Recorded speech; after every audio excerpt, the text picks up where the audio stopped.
नमस्कार, welcome to your YouTube channel Teach Tech. हम पढ़ रहे हैं यहाँ पर क्लास 10th मैथ्स और उसका भी एक्सरसाइज 4.3 के पहले वाले जो एग्जाम्पल है, एग्जाम्पल नंबर 7 देखने को फर्स्ट एग्जाम्पल है उस एक्सरसाइज का, लेकिन सीरियल से इसका नंबर 7 है। ठीक है, नेचर ऑफ रूट्स के बेस पर हमें इन क्वेश्चन को सॉल्व करना है। नेचर ऑफ रूट्स के बारे में हमें मालूम है भाई, हमें ये मालूम है कि जो क्वाड्रेटिक इक्वेशन को सॉल्व करने का फार्मूला होता है minus b plus minus under root b square minus 4ac और डिवाइडेड बाय 2a, ये फार्मूला होता है। अब इसमें डिस्क्रिमिनेंट क्या होता है? Find the discriminant. डिस्क्रिमिनेंट क्या होता है? जो ये अंडर रूट के अंदर लिखा हुआ ना, अंडर रूट के अंदर लिखा हुआ ना, इसको बोला जाता है डिस्क्रिमिनेंट। तो क्या होता है discriminant is equal to? Discriminant is equal to होता है बी स्क्वायर माइनस 4ac। और आपको मालूम है कि जब भी डी की वैल्यू 0 हो जाए तो रूट्स कैसे होते हैं, ये बातें हमने सारी बेसिक में पढ़ी है। अगर डी की वैल्यू 0 हो जाए तो रूट्स कैसे होते हैं? Real and equal. कैसे होते हैं? Real and equal. और जब डी की वैल्यू ग्रेटर देन 0 हो जाए, मतलब पॉजिटिव आ जाए, तो फिर रूट्स होते हैं रियल एंड डिस्टिंक्ट। डिस्टिंक्ट मतलब अलग अलग। और जब डी की वैल्यू लेस देन 0 हो जाए तो फिर कैसे रूट्स होते? तो ये हो जाते नो रियल रूट। इस केस में रियल रूट रहेंगे नहीं, नो रियल रूट्स। आया समझ में? समझ में आ गया? ऐसा हो जाता है। अब देखिए, आपको क्वेश्चन क्या गिवन है? गिवन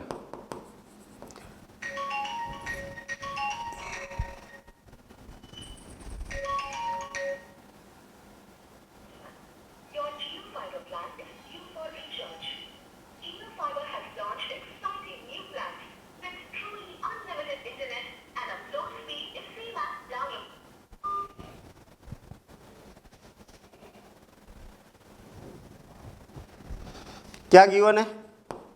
आपको गिवन है equation 2x square minus 4x plus 3 is equal to 0। देखना, ध्यान देना आप इधर, बड़ा सिंपल, सबसे सिंपल क्वेश्चन है ये। सबसे पहले क्या करेंगे हम? कंपेयर करेंगे विथ, किससे कंपेयर करेंगे? ax square plus bx plus c is equal to 0। क्यों? क्योंकि ये जनरल फॉर्म होता है क्वाड्रेटिक इक्वेशन का। ठीक है ना? मुझे एक बात बताइए, तो ए की जगह कौन है यहाँ पर? यहाँ एक्स स्क्वायर का कोफिशिएंट कौन है? 2 और यहाँ ये है, तो मतलब हम बोल सकते हैं कि here a is equal to कितना है? 2 और बी इज इक्वल टू कितना है बताना जरा। बी की जगह -4 लिखा हुआ, प्लस माइनस को भी लेते चलना है, तो क्या हो जाएगा? -4। And c is equal to कितना है? 3। सी की वैल्यू कितनी आ गई? 3। अब डिस्क्रिमिनेंट देखेंगे हम, d इज इक्वल टू क्या हो जाएगा? B square minus 4ac, b square minus 4ac। यही तो होता है डिस्क्रिमिनेंट, बस यही निकालना है। जब भी नेचर ऑफ रूट्स की बात करता है, क्या बोला है? Find the discriminant of the quadratic equation and hence find the nature of the its root. अब उसका नेचर बताना है, कैसा रहेगा। नेचर कैसा बताएंगे कि डी की वैल्यू जो है, इसका आंसर जो है वो 0 है कि पॉजिटिव है कि नेगेटिव है, बस यही दो बातें बताना है हमें। तो b की वैल्यू कितनी है बताना जरा? -4 का स्क्वायर माइनस 4ac, 4, और a की वैल्यू कितनी है? 2 और c की वैल्यू 3। तो माइनस का स्क्वायर प्लस होता है और 4 का स्क्वायर 16 माइनस 4 2 जा 8, 8 2 जा 24। तो कितना हो जाएगा? इसमें से इसको माइनस करेंगे तो -8। आया समझ में? देखिए, b की वैल्यू रख दी मैंने, a की वैल्यू रख दी और c की वैल्यू रख दी।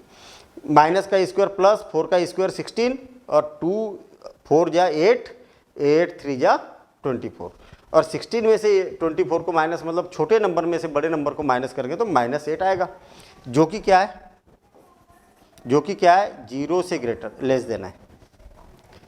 अरे नेगेटिव है ना, तो 0 से छोटा हुआ कि नहीं? हाँ, जब भी 0 से छोटा होगा तो क्या होगा, no real root.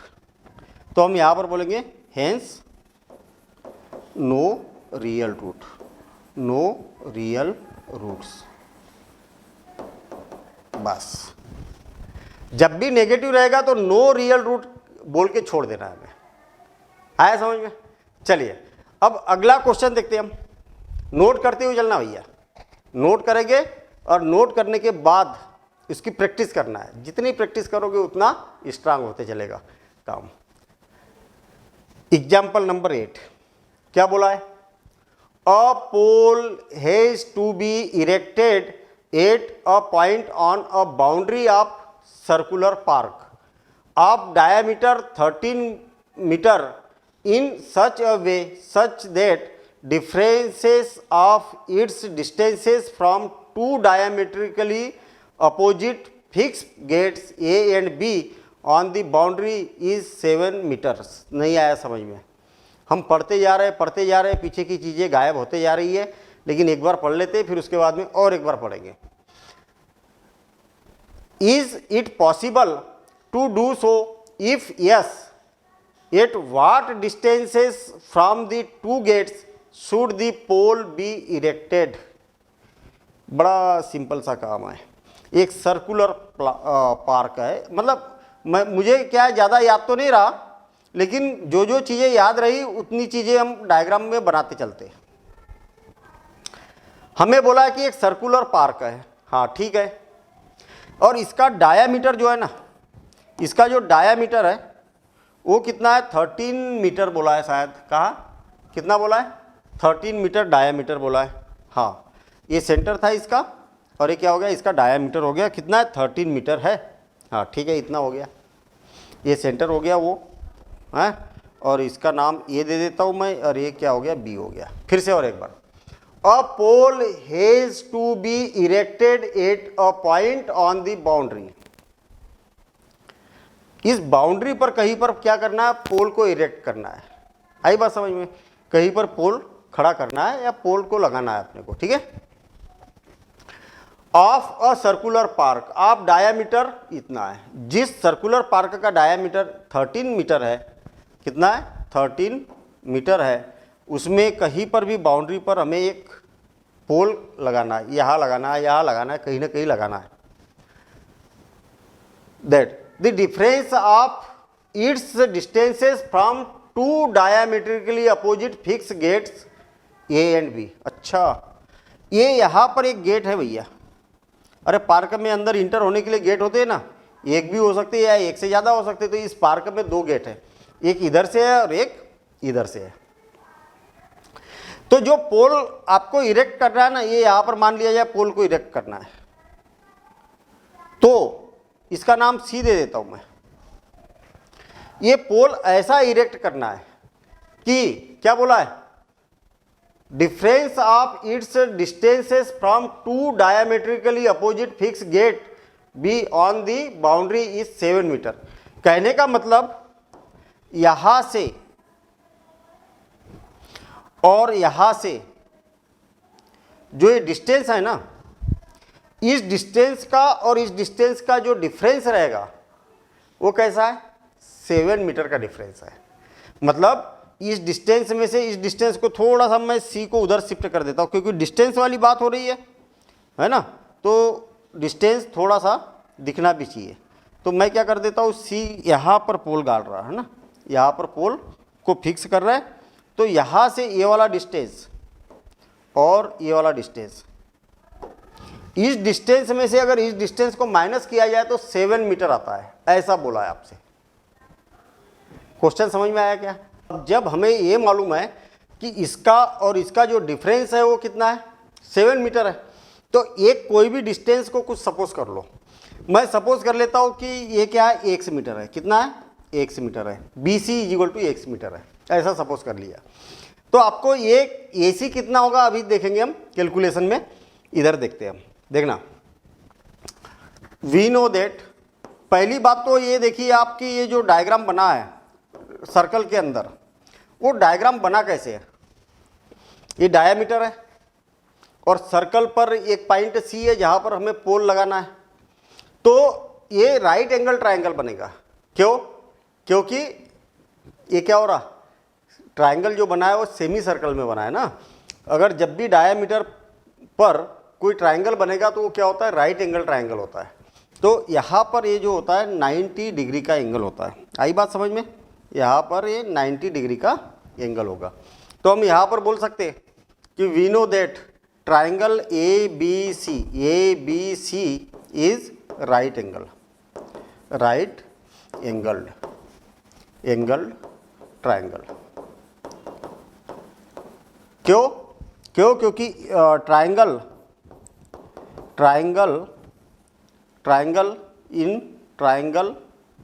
In semi circle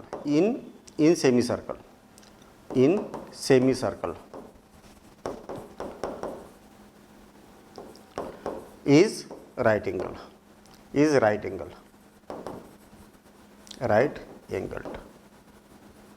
I बात समझ में? तो हमें ये पता चल गया कि ये जो ट्रायंगल बनेगा वो कैसा बनेगा, राइट एंगल ट्रायंगल बनेगा। ठीक है, अब आपसे क्या बोला है, गिवन, क्या गिवन है, A B is equal to 13 metre and A C minus B C is equal to कितना है, 7 मीटर। इतना गिवन है ना। क्वेश्चन में बोला है कि भैया इसका और इसका जो डिफरेंस है वो कितना है, 7 मीटर है।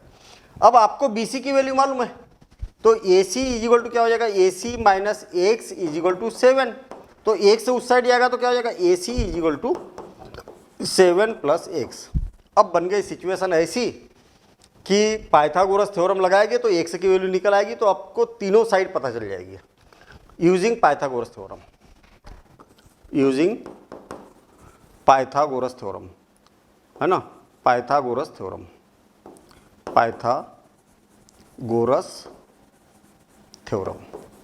और पाइथागोरस थ्योरम क्या होती है, हाइपोटेनिस का स्क्वायर जो होता है वो परपेंडिकुलर स्क्वायर और बेस के स्क्वायर के सम के इक्वल होता है। या हाइपोटेनिस कौन सा होगा, ये होगा 90 डिग्री के सामने वाला हाइपोटेनिस होता है हमेशा। तो अदर टू साइड के स्क्वायर का सम जो होता है वो इसके स्क्वायर, हाइपोटेनिस के स्क्वायर के बराबर होता है। तो आप बोलेंगे कि A C square plus B C square is equal to क्या हो जाएगा, ए बी स्क्वायर। अच्छा, ए सी की वैल्यू कितनी है, 7 प्लस एक्स, इसका स्क्वायर। बी सी की वैल्यू क्या है, एक्स, तो एक्स का स्क्वायर, और ये कितना हो गया, 13 का स्क्वायर। ए प्लस बी होल स्क्वायर, तो ये क्या हो जाएगा, ए स्क्वायर मतलब 7 का स्क्वायर 49 प्लस 2ab, तो 2ab कितना होगा, 14 एक्स प्लस एक्स स्क्वायर और plus x square is equal to 169। X square और एक्स स्क्वायर कितना हो गया, 2x स्क्वायर और plus 14x plus 49 minus 169 is equal to 0।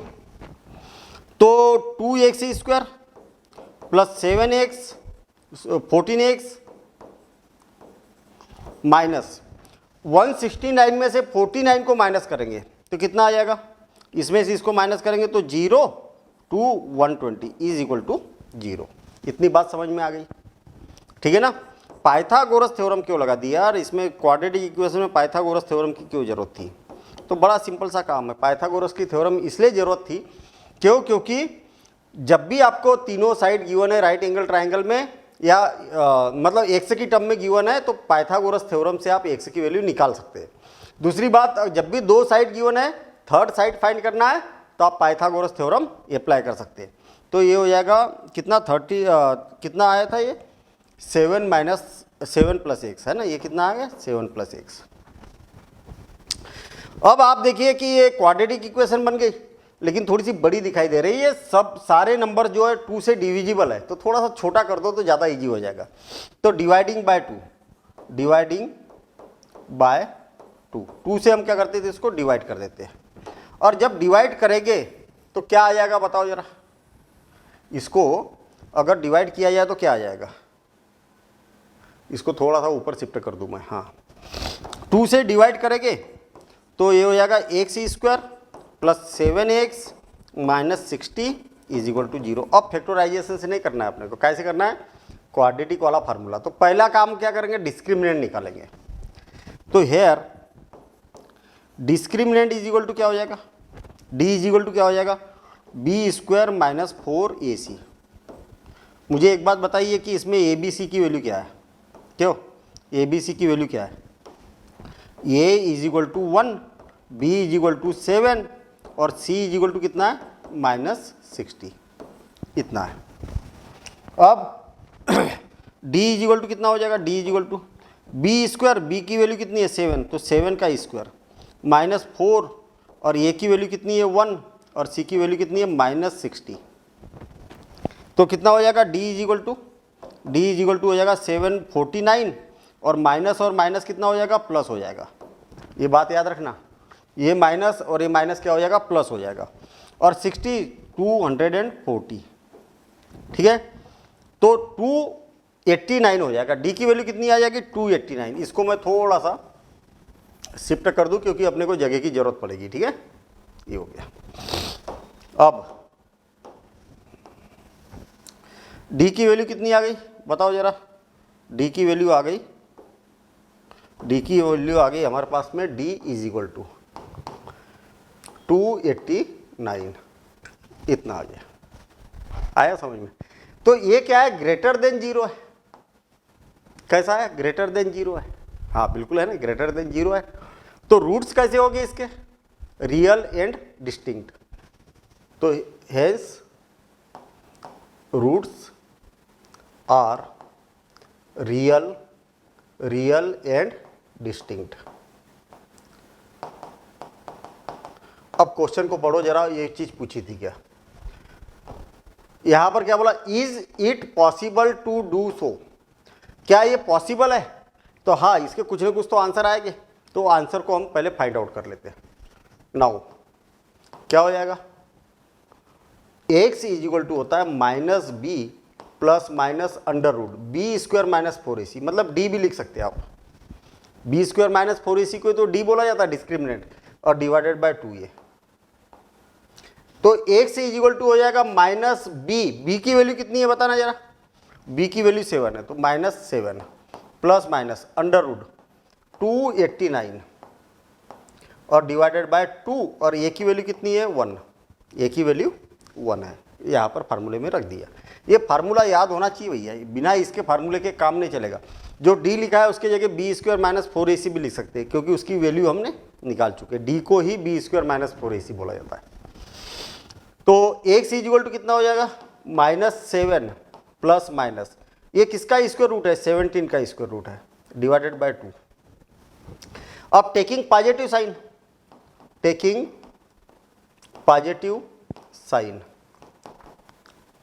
तो क्या हो जाएगा, x is equal to -7 plus 17 divided by 2।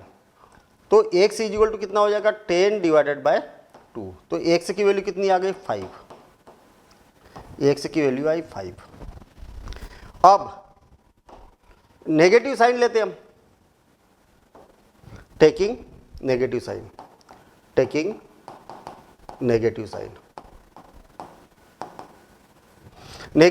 लेंगे तो क्या हो जाएगा, x इज इक्वल टू -7 और -17 डिवाइडेड बाय 2। तो x इज इक्वल टू हो जाएगा 17 20 24 -24 डिवाइडेड बाय 2। तो x की वैल्यू आ जाएगी -12, है ना। x की वैल्यू क्या आ गई, -12। मुझे एक बात बताइए कि x की वैल्यू क्या है, b से लेके c तक का डिस्टेंस कभी नेगेटिव हो सकता है क्या। अरे एक पॉइंट से दूसरे पॉइंट के बीच का डिस्टेंस कैसे नेगेटिव हो सकता है, नहीं हो सकता ना। तो हम यहाँ इसको रिजेक्ट कर देंगे, रिजेक्टेड।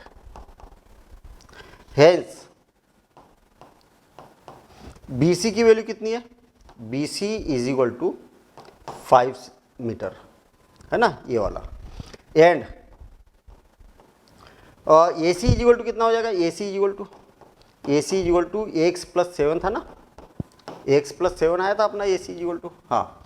तो क्या हो जाएगा 5 प्लस 7, तो AC इज इक्वल टू हो जाएगा 12 मीटर।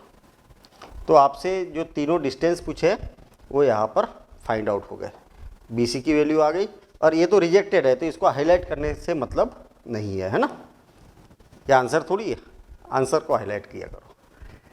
तो बड़ा सिंपल सा काम था इसमें, बड़ा सिंपल सा ये पूछा था कि भाई ये डायामीटर है, डायामीटर पर ही 2 गेट लगे हुए हैं दोनों साइड से, आपको एक पोल लगाना है और वो दोनों गेट से जो इनका डिस्टेंस रहेगा वो 7 मीटर का रहेगा। तो ये x हो गया, तो ये x + 7 हो गया। हमने x और 7 की मतलब AC और BC की वैल्यू यहाँ पर फाइंड आउट कर दी। अब देखते हैं हम इसका नेक्स्ट एग्जाम्पल। क्या बोला है, क्या बोला है इस एग्जाम्पल में? Find the discriminant of the equations, ये वाला, and hence find the nature of its roots, find them if they are real. अगर रियल रहेंगे तो रूट्स निकालना है और नहीं रहेंगे तो रूट्स नहीं निकालना है। बड़ा सिंपल सा काम है। तो वो रूट्स कैसे पता चलते हैं हमें, रियल है कि नहीं है? डिस्क्रिमिनेंट से पता चलते। तो पहले डिस्क्रिमिनेंट निकालना पड़ेगा। क्या गिवन है भाई हमें? गिवन एक इक्वेशन दी हुई है 3x² - 2x + 1/3 = 0। पहले तो इस क्वाड्रेटिक इक्वेशन को थोड़ा सा सीधा करो। सीधा करो मतलब इसका एलसीएम ले लो, या तो इसका सबका एलसीएम कितना होगा 3, तो 3 का हर टर्म में मल्टीप्लिकेशन भी एक तरीका है। देखिए मल्टीप्लाइंग बाय 3 बोथ साइड, तो 3 का इसमें मल्टीप्लाई करेंगे तो क्या हो जाएगा 9x²। इसमें 3 का मल्टीप्लिकेशन करेंगे तो 6x + 1 = 0। क्या किया हमने? मल्टीप्लाइंग बाय 3 का मल्टीप्लिकेशन हमने बोथ साइड कर दिया। दूसरा तरीका है एलसीएम लेने वाला, उसमें एक स्टेप बढ़ जाती है। उससे अच्छा क्या है, इसका इसका इसका, अरे इसके अपार में क्या है, कुछ नहीं, मतलब 1 है, इसके भी अपार में 1 है, तो 1 1 और 3 का एलसीएम कितना आएगा 3 आएगा। तो 3 का बोथ साइड मल्टीप्लिकेशन कर दो। इसमें भी कर दिया तो 9, इसमें कर दिया तो -6x, और इसमें कर दिया 3 का, तो 3 से 3 कैंसिल, और राइट हैंड साइड में 0 से मल्टीप्लिकेशन किया 3 का तो 0, बोथ साइड किया हमने, हर टर्म में किया। ये बन गई क्वाड्रेटिक इक्वेशन। तो आप बोल सकते कि हेयर मुझे एक बात बताइए कि ए की वैल्यू कितनी है 9 और बी की वैल्यू कितनी है तो -6 और सी की वैल्यू कितनी है तो एंड सी = हो गया 1। इतना गिवन है। पहला काम डिस्क्रिमिनेंट निकालना, तो डिस्क्रिमिनेंट डी = क्या हो जाएगा b² - 4ac। तो d = क्या हो जाएगा, b की वैल्यू कितनी है -6 का स्क्वायर -4, और a की वैल्यू कितनी है 9 और c की वैल्यू कितनी है 1, तो -36, तो माइनस का स्क्वायर कितना हो गया प्लस, क्या हो गया प्लस, और 36, और 9 4 जा 36, और ये कितना आ गया 0। ठीक, d कितना आ गया 0। तो क्या होता है इस केस में, हेंस रूट्स आर रियल होते हैं इस केस में, रियल एंड इक्वल, रूट्स कैसे रहते हैं, रियल भी रहते हैं और इक्वल भी रहते हैं। आपको क्वेश्चन में क्या बोला है, अगर इसके रूट्स रियल रहेंगे तो उन रूट्स को फाइंड करो, find the nature of its roots. Roots का नेचर बता दिया आपने। जब भी डी की वैल्यू 0 होती है तो रूट्स कैसे रहते हैं, equal and real and equal. अगर रियल है तो उसको फाइंड करो, find them if they are real. तो नाउ क्या करेंगे हम, एक्स इक्वल टू क्या होता है भाई -b plus minus √d divided by 2a। ये फार्मूला होता है क्वाड्रेटिक इक्वेशन के रूट्स फाइंड करने का।